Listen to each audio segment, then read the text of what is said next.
이 시간 하나님께서 우리에게 주시는 말씀은 마태복음 24장 1절에서 8절 말씀입니다. 마태복음 24장 1절에서 8절 신약 41면입니다. 살아계신 하나님의 말씀을 제가 봉독해 올리겠습니다. 예수께서 성전에서 나와서 가실 때에 제자들이 성전 건물들을 가리켜 보이려고 나오니 대답하여 이르시되 너희가 이 모든 것들을 보지 못하느냐? 내가 진실로 너희에게 이르노니 돌 하나도 돌 위에 남지 않고 다 무너뜨려지리라. 예수께서 감난산 위에 앉으셨을 때에 제자들이 조용히 와서 이르되 우리에게 이르소서 어느 때에 이런 일이 있겠사오며 또 주의 임하심과 세상 끝에는 무슨 징조가 있사오리까? 예수께서 대답하여 이르시되 너희가 사람의 미혹을 받지 않도록 주의하라. 많은 사람이 내 이름으로 와서 이르되 나는 그리스도라 하여 많은 사람을 미혹하리라. 난리와 난리 소문을 듣겠으나 너희는 삼가 두려워하지 말라. 이런 일이 있어야 하되 아직 끝은 아니니라. 민족이 민족을 나라가 나라를 대적하여 일어나겠고 곳곳에 기근과 지진이 있으리니 이 모든 것은 재난의 시작이니라. 아멘. 아멘. 감사합니다. 이스라엘 역사에서 아픈 것이 있다면 바로 그것은 성전이 무너진 것일 것입니다. 성전은 3번 무너졌는데 이제 2번, 3번 이렇게 다 이야기를 합니다. 솔로몬 시대 때 지은 솔로몬 성전, 그리고 헤롯 성전, 그리고 중간에 스룹바벨 성전이 있는데 이 성전 모두 다 무너졌습니다. 솔로몬 성전은 주전, 그러니까 예수님으로 기원해서 한 950년 전에 7년 동안 지었다고 기록되고 있습니다. 솔로몬은 그래서 화려하게, 그리고 이웃 나라에서 목재랑 여러 가지 것들을 잡아서 정성껏 하나님의 성전을 지었습니다. 근데 그 화려함도 370년이 지난 기원전 587년에 바벨론에 의해서 무너졌습니다. 그 이스라엘 민족이 포로로 잡혀갔다가 돌아와서 스룹바벨이라고 하는 사람을 비롯해서 많은 선지자를 모아서 함께 516년, 주전 516년에 성전을 지었습니다. 이를 우리가 스룹바벨 성전이라고 부릅니다. 이 스룹바벨 성전은 화려하지 않지만 그래도 오랜 세월 이스라엘과 함께하여 있습니다. 숱한 어려움도 있었지만 이스라엘의 신앙의 중심에 있어서 하나님께 예배의 장소, 제사의 장소가 되었던 것이죠.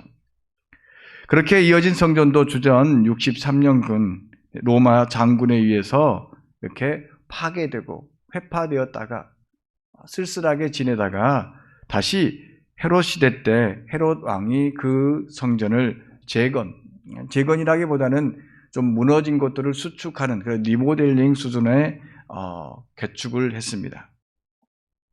그런데 이 헤롯 왕은 이 성전을 재건하고 아름답게 꾸미는 데 있어서 순수한 의도, 그러니까 하나님을 온전히 예배하고 하나님 앞에 나아가기 위해서 성전을 만들지 않았습니다. 사실 헤롯 왕은 순수 유대 혈통이 아니었습니다. 그러니까 자기가 유대 혈통이 아니기 때문에 다른 사람들로부터, 백성들로부터 좀 지지를 덜 받았습니다. 그래서 유대인들의 환심을 사기 위해서 이 성전을 리모델링하기로 작심을 한 것이죠. 그렇게 정치적인 목적으로 이렇게 성전을 보수하고 확장을 했는데 기원전, 그러니까 예수님 오기 전 19전 전부터 착공하여서 46년 동안이나 계속 증축하고 화려하게 치장을 했던 것입니다. 그런데 이러한 증축과 치장, 리모델링 과정 속에서 세금을 많이 거둬들여야 했지. 그래서 이로 해서 많은 백성들이 힘들어했습니다. 하지만 그 화려한 성전도 사람들의 욕심에 따라서 무너져 버렸습니다. 주후 70년경에 로마와 유대가 전쟁을 했는데 그때 예루살렘과 함께 성전이 무너져 버렸습니다. 유대인들은 성전이 무너진 것을 보고 이제 모든 것이 끝났다 이렇게 생각을 했습니다. 성전은 유대 신앙의 중심이었고 절대적인 가치를 지니기 때문이었습니다. 솔로몬 성전과 헤롯 성전 그 모든 것들이 다른 나라 손에서 그것도 완전히 무너진 결정적인 이유가 뭘까? 여러 가지 있겠죠. 그러나 우리가 좀 더 생각을 해보면 그 성전이 너무나 화려했기 때문인 것입니다. 필요 이상의 화려함이 성전 안에 있었습니다. 헤롯 성전을 지을 때 돌과 돌 사이에 금을 넣었다고 합니다. 우리가 일본말로 메끼라고 하는데 돌을 넣고 그 위에다가 치장하기 위해서 그 사이에다가 금으로 이렇게 화려하게 했죠. 그래서 로마 군인들이 그 금을 빼어가기 위해서 돌 위에 돌 하나도 남기지 않고 다 드러냈던 것이죠. 여러분, 전쟁을 하면 어때요? 건물을 부수는 일은 별로 하지 않습니다. 물론 그 안에 사람의 군인에 있을 때 전쟁을 어쩔 수 없이 건물을 무수는 성벽을 허무는 것이 있지만 건물은 다시 사용할 수 있기 때문에 그렇게 쉽게 무너뜨리지 않습니다. 하지만 그 사이에 금이 있다면, 황금이 있다면 상황은 달라집니다. 바로 이 성전이 세상의 것으로 채워진다면 결국 그것은 세상의 것으로, 세상의 힘으로 무너지게 되어 있다는 것입니다. 예수님께서도 그것을 아시고 오늘 이렇게 말씀하고 계시죠. 돌 하나도 돌 위에 남지 않고 다 무너질 것이다. 성전을 보니까 세상의 것으로 가득 채워져 있는 그 모습을 보고 봐라. 세상의 것으로 채워졌으니 세상의 힘에 의해서 다 무너지게 될 것이다. 마찬가지로 솔로몬 시대에 지어진 성전, 그 왕궁도 비슷한 이유로 무너졌습니다. 유대의 왕 히스기야 때의 이야기입니다. 히스기야가 병이 들었습니다. 이 병이 들었는데 그때 주변 국가 중 바벨론이라고 하는 나라에서 사신을 보내서 병문안을 하게 했습니다. 그러니까 그 당시에는 유대가 주변 나라보다 좀 힘이 있었습니다. 그래서 주변국들이 한마디로 하면 아부라면 아부일까요? 가서 좀 얼굴을 비치고 이렇게 성의 표시를 해야만 했습니다. 그래서 바벨론에서 사신을 보내서 선물과 함께 이렇게 보냈던 것이죠. 그때 히스기야는 자신을 찾아온 이 바벨론 사신에게 자신이 가지고 있는 한마디로 하면 보물들을 자랑을 했습니다. 자기 창고에 있는 금과 음과 향품과 보배로운 기름과 그에 있는 무기고 창고 그리고 모든 것들, 성전의 화려함부터 시작해서 그 안에 가득 되어 있는 보물들을 모두 다 보여주었습니다. 어떨까요? 이 사실을 들은 이사야가 듣고 놀랐습니다. 왕이 그렇게 했다는 사실을 이사야 선지자가 듣고 이렇게 예언했습니다. 그날이 다가오고 있다. 그날이 오면 내 왕궁 안에 있는 모든 것과 오늘까지 내 조상이 저장하여 놓은 모든 보물이 남김없이 바벨론으로 옮겨갈 것이다. 히스기야가 자신의 보물을 자랑하는 그것 때문에 그것을 본 바벨론의 사신 탐이 나서 언젠간 그것을 가지러 빼앗으러 올 것이다. 바로 그런 예언을 했던 것입니다. 그 일이 실제로 일어났던 것이죠.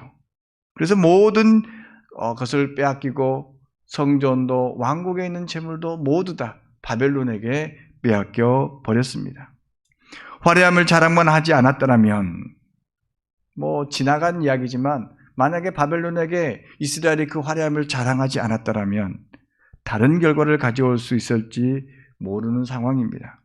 어찌되었든 탐욕 때문에 자신을 자랑하는 교만 때문에 거만 때문에 성전과 이스라엘이 무너졌다고 할 수 있습니다. 그렇습니다. 만약 교회도 이 세상의 화려한 것으로만 채워진다면 어떻게 될까요? 바로 세상의 화려한 것으로만 채워진다면 세상의 힘으로 무너지게 되어져 있습니다. 세상의 화려한 것들은 어떤 것일까? 이는 눈에 보이는 것으로 사람을 즐겁게 하는 여러 가지 예배당의 모양일 것이죠. 비싼 걸로, 화려한 걸로 채우는 예배당. 그리고 사람들의 마음을 끌어들이려고 하는 이벤트 같은 악기를 동원하고 여러 가지 것들을 동원하는, 그래서 흔히 말하는 TV쇼 같은 예배의 형식들, 그런 것이 아닐까 합니다. 이러한 모든 것들이 지금은 잠시 코로나로 멈추어버린 것 같습니다. 화려함을 위해서 돈을 들여야 하는데 그럴 수 없는 상황에 이르렀습니다. 앞으로 한국교회는 이 예배당 건물에 투자하는 것에 아마 어려움이 있을 수밖에 없습니다. 앞으로는 이 화려함보다 실용적으로 사용할 수 있는 방법을 찾게 될 것입니다. 교회 안에 필요한 것들은 사야겠지만 그 화려함, 도가 지나치는 그러한 화려함을 추구하지는 않게 될 것입니다. 무리한 투자 때문에 교회 재정이 힘들게 되는 여러 가지 모습들을 종종 보기 때문에 그렇습니다. 우리는 사회적 거리두기를 통해서 텅 빈 교회를 보면서 보이지 않는 바이러스 때문에 순식간에 거대하고 화려한 교회 건물들이 무용지물되는 모습들을 우리는 보았습니다. 영원한 것은 없기 때문에 이 코로나 재난도 언젠가는 끝이 날 것이고, 그때면 함께 모여 많은 사람들이 예배하는데 힘들지 않겠지만, 교회는 코로나 이전으로 좀처럼 돌아가기 힘들 것입니다.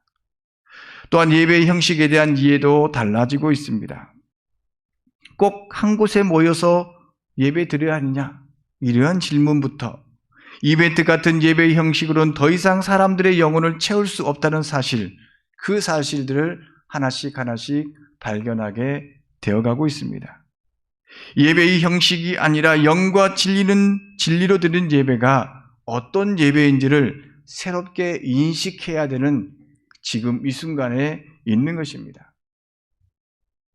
예배의 본질이 무엇이고 또한 그 본질을 찾고 고민하는 그러한 필요한 때가 지금 이 순간인 것입니다. 한국교회는 코로나로 인해 여러 가지 혼란을 겪고 있습니다. 예루살렘 성전이 무너진 것처럼 당장은 한국교회가 완전히 무너지지 않겠지만 미래의 한국교회는 그리 밝지 않다는 것이 많은 사람들의 이야기인 것입니다. 세상 사람들은 교회에 대한 기대감이 점점 사라져가고 있기 때문인 것입니다. 교회가 사회를 이끌어갈 동력이 사라져 버렸습니다. 재정적 능력이 있는 많은 교회들, 큰 교회들이 있지만 세상을 이끌어갈 힘을 잃어버리는 것이 사실입니다. 오히려 세상으로부터 지탄의 대상이 되어버려 있는 안타까운 사실, 그 사실을 우리는 여러 가지 지면을 통해서, 뉴스를 통해서 바라볼 수밖에 없습니다. 교회가 조그마한 실수를 해도 용납하지 않는, 또한 그럼을 통해서 교회가 무너져가고 있는, 힘들어져가고 있는 모습을 보고 있습니다. 그렇다 하더라도, 힘들게 흔들리는 이 순간이라 하더라도 우리는 실망하고 포기하고 낭망할 필요는 없다고 생각을 합니다. 이렇게 흔들리고 고난의 순간, 좌절의 순간, 우리는 어떻습니까? 포기하기보다는, 절망하기보다는 희망을 품을 수 있어야 합니다. 우리는 잘못된 방향으로 가는 교회, 한국 교회를 무너뜨리고 주님의 교회를 다시 세울 절호의 기회라는 그러한 생각, 이걸 한자로 환골탈태 이렇게 이야기를 하죠. 뼈를 바꾸는 심정으로 새롭게 태어나는 계기로 삼아야 하는 것입니다. 대충 겉모양만 바꾸는 것이 아니라 신앙의 본질을 회복해야 되는 그러한 순간이 지금의 순간이라 생각을 해봅니다. 바꿀 수 있는 것은, 또 바꿔야 하는 것은, 하나님 보시기에 아니라고 생각하는 것은 다 다 바꿀 수 있다라고 하는 그런 마음이 우리 가운데 있어야 하는 것입니다. 그러므로 지금 한국교회의 위기가 곧 기회라는 생각을 마음속에 품고 우리가 무엇을 바꿔야 할지, 어떻게 해야 할지 고민을 해야 합니다. 이스라엘은 성전 파괴와 함께 종말을 맞이했습니다. 모든 것이 사라지고 무너졌습니다. 하지만 예수님은 사라진 성전을 사흘 만에 다시 일으켜 세우셨습니다. 예수님이 세우신 성전은 건물이 아닌 하나님의 나라였습니다. 하나님의 나라는 세상의 욕망으로부터 쌓여진 것을 무너질 때 이루어집니다. 하나님의 나라는 결코 그저 인간의 욕망 위에 세우는 것이 아닙니다. 인간의 욕심에 탐욕에 의해서 세워지는 게 아닙니다. 그 모든 것들이 무너진 그곳에 우리 주님께서 세우시는 것입니다. 예수님은 눈에 보이는 예루살렘 성전을 처음에는 간단하게 보수하거나 청소할 그런 정도가 아님을 아셨습니다. 잘 아시는 대로 예수님께서는 예루살렘에 입성하셔서 성전을 먼저 청소하셨습니다. 돈 바꾸는 자, 여러 가지 재물을 파는 사람들, 그 악함을 보고 청소하셨습니다. 탐욕과 죄악에 물든 성전을 청소하셨습니다. 하지만 그것으로 부족했습니다. 그래서 예수님은 화려한 성전이 돌 위에 돌 하나도 남지 않게 될 것이라 이렇게 선포를 하고 계십니다. 예수님께서는 이것은 성전을 정화시키는, 그래서 단순히 깨끗하게 하는, 청소하는 그 정도가 아니라 부정하는, 안 된다, 근본부터 썩었다, 뿌리부터 썩었다, 틀렸다, 포기하고 다시 시작해야 된다. 한마디로 말하면 건축물을 리모델링 할 때 안전진단을 합니다. 안전진단을 하는데 해보니까 잘못하면 안 된다. 그래서 무너뜨리고 다시 지어야 된다. 그런 말씀을 하고 있는 것이죠.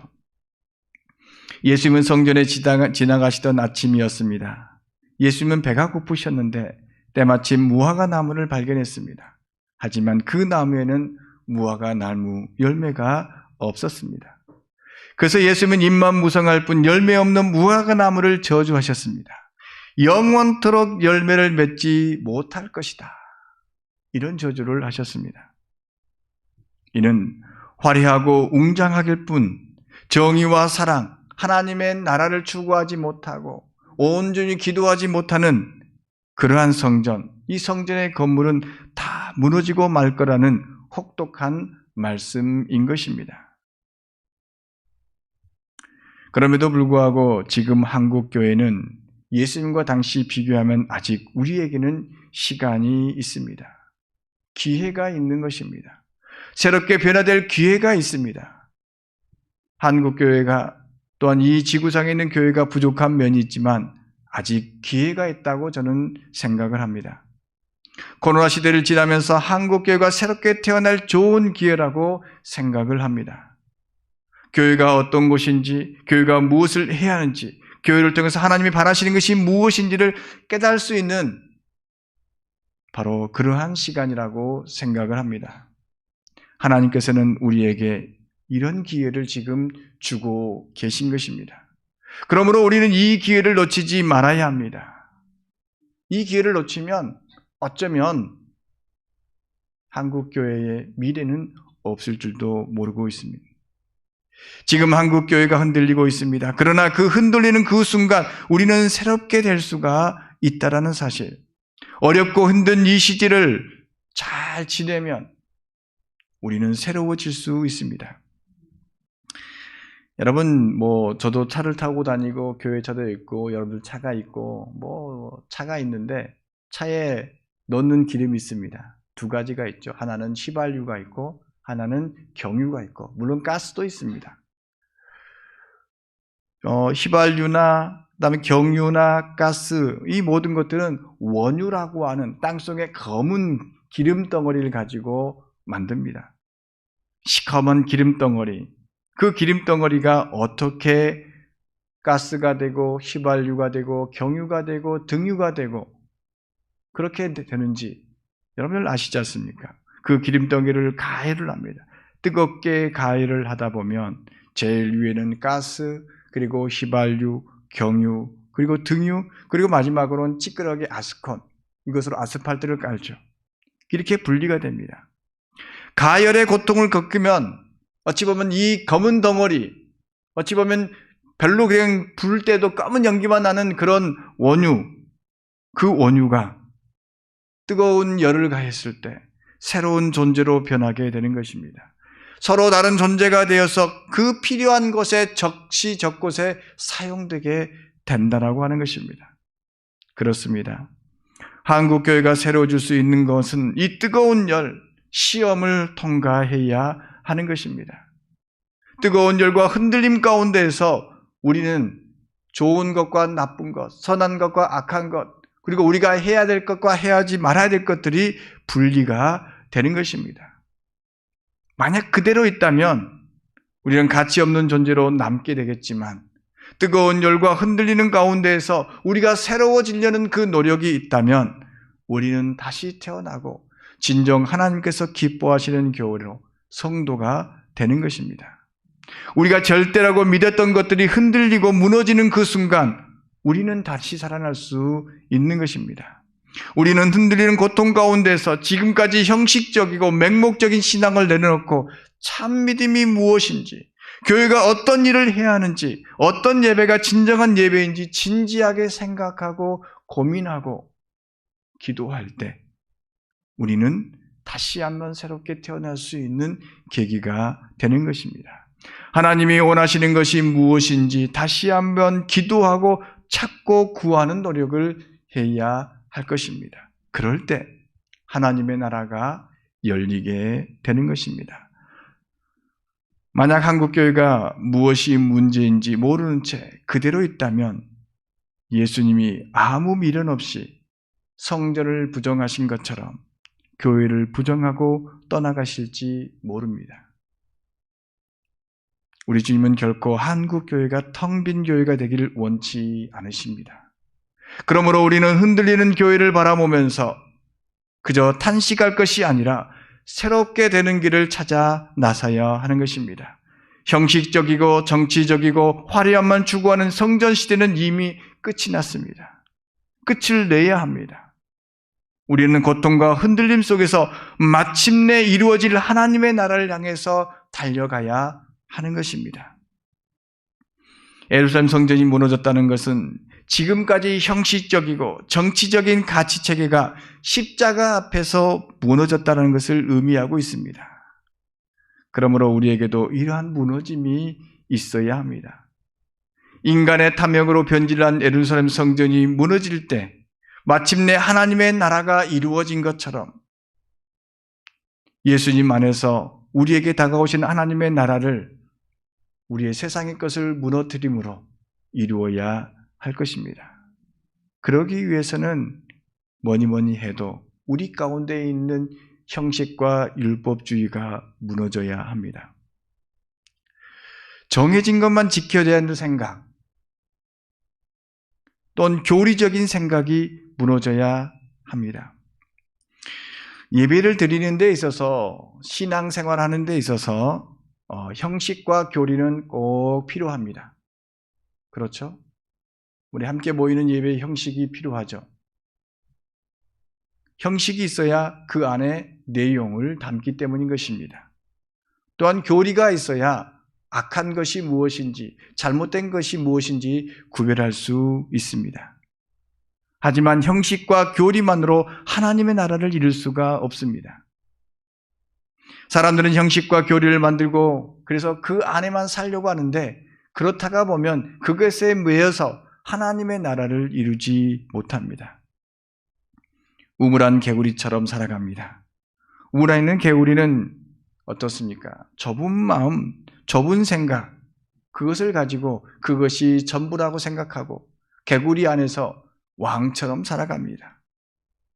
자신을 헤아려는 것이 없기 때문에 그저 그 안에서 그냥 유유적적 살아갑니다. 내가 보고 내가 알고 있는 것이 최고라만 생각하고 살아가게 되는 것입니다. 또한 형식과 교리를 지켰다고 스스로 의롭다고 자랑을 합니다. 그러면서 다른 사람들을 자신의 잣대, 자신이 가지고 있는 형식과 교리의 잣대로 평가합니다. 당신은 이거 하지 않았으니까 믿음이 적은 사람이군요. 당신은 이렇지 못했기 때문에 형편없는 사람이군요. 이렇게 평가를 합니다. 내가 생각하고 행한 것을 다른 사람에게 또한 강요하게 합니다. 내가 이렇게 했으니 당신도 이렇게 해야 합니다.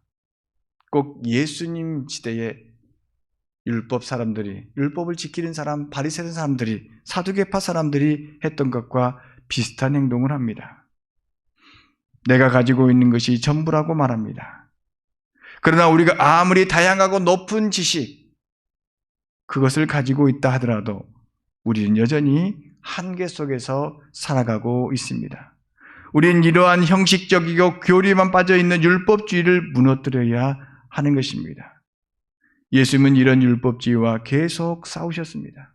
마태복음, 마가복음, 누가복음, 요한복음의 주된 내용 중에 하나가 바로 이런 율법주의, 형식주의, 그것을 깨트리려고 하는 예수님, 그 모습을 보이고 있습니다.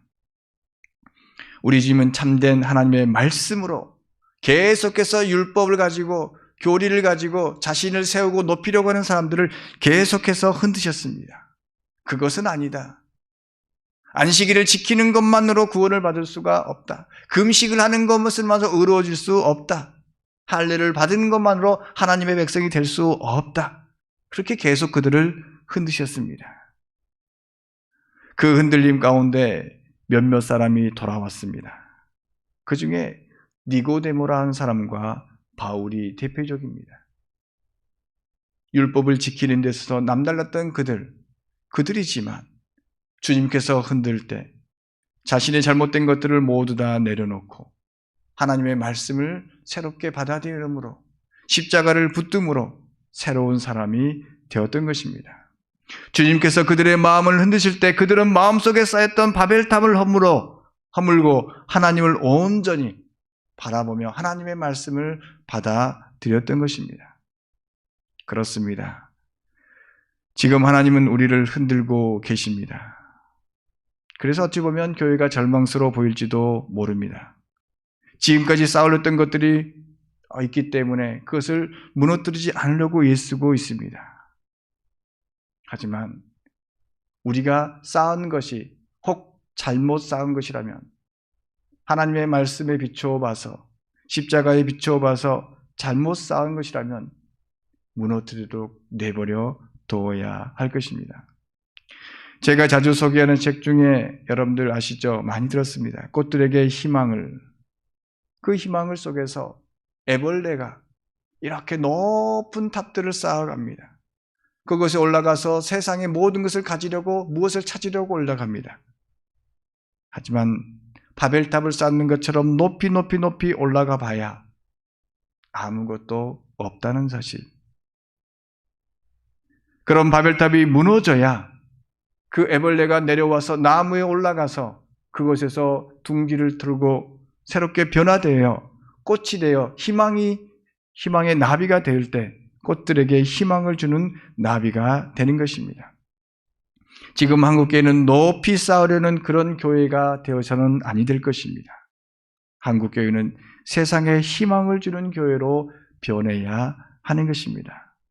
우리의 옛 것을 버리고 새것 예수님의 십자가를 가슴에 품고 예수님께서 세우시라고 하는 그것을 찾아가야 하는 것입니다. 온 인류에게 희망을 주신 예수님의 십자가를 바라보며 세상에 희망을 주는 교회가 되어야 합니다. 그렇습니다. 하나님의 나라는 바로 십자가 앞에서 세상의 것이 무너지는 것입니다. 세상의 것에 의해서 우리가 무너지는 것, 세상의 것을 무너뜨리고 십자가 앞에서 무너져야 합니다.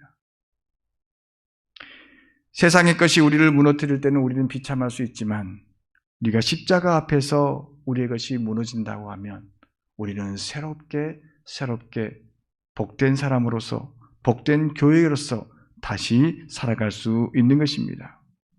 예수님의 십자가 앞에서 예수님을 만나고 예수님이 외치셨던 하나님의 나라가 어떤 나라인가를 깊이 생각하고 우리는 깨달을 필요가 있습니다. 그러면 우리가 가야 할 길이 보이게 되는 것입니다. 그 길이 비록 힘들지만 한 걸음씩 한 걸음씩 주님의 교회를 다시 세울 수 있는 것입니다. 세상과 함께하되 세상을 바르게 인도할 존재로서, 세상에게 희망을 주는 존재로서 거듭나게 되는 것입니다. 예수님은 성전을 보시고 돌 하나도 돌 위에 남지 않겠다고, 다 무너지겠다고 말씀하셨습니다.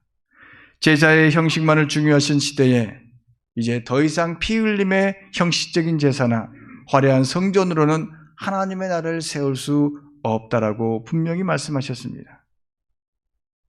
그러면 우리는 어떻게 해야 하는 것입니까? 이럴 때일수록 하나님의 나라가 이루어지도록 기도하며 흔들리는 세상 가운데에서 참 믿음을 지켜서 바른 교회, 건강한 교회, 세상에 희망이 주는 교회가 어떤 교회가인지 우리가 생각하고 기도함을 통해서 바르게 세우는 저와 여러분이 되기를 간절히 소망합니다. 하나님께서 아직도 우리 교회에, 우리 가운데 희망을 품고 새롭게 되기를 바라고 계십니다. 하나님 감사합니다. 흔들리는 가운데 우리는 두렵고 떨립니다. 미래에 대한 불안감을 가지고 살아갑니다. 교회의 젊은이들은 사라지고 교회를 비방하는 사람들은 늘어나고 있습니다. 이럴 때일수록 우리가 어떻게 해야 될지 주님 앞에 무릎을 꿇습니다.